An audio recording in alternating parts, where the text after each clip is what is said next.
Well, I think this character has sort of been seen before in certain dance films in some respects, and so I feel as though what was great was what was written was stuff that I didn't know about, which was all this knowledge of b-boying and sort of his ability in which to be an assistant coach, and what I could sort of bring to it was the natural sarcasm and comedic relief that I try to have in my normal life, and to sort of inject into who this character was, because I feel as though with dance films, you always get such great dancing, but sometimes you don't get a well-rounded story or full characters, and I think what's great about Battle of the Year is you get all those things. Well, I had seen Planet B-Boy when it originally came out, the documentary the movie's based on, and so when I met like Dunock, who's a big part of the documentary, and Mike Murda, it was like, I was like, oh, I'm a fan of these guys. Like I had a fangirl moment.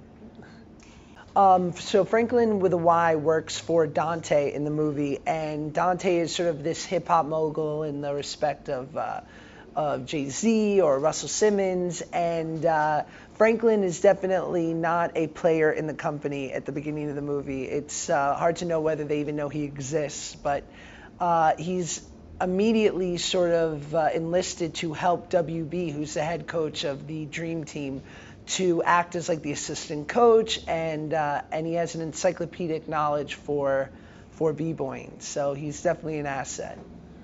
I mean, I was so inspired and so blown away by what these guys can do. What I love about the film is that traditionally b-boying is sort of relegated to the sidelines of dance films. Like it's a specialty thing you see for 10 seconds of a 3-minute dance battle.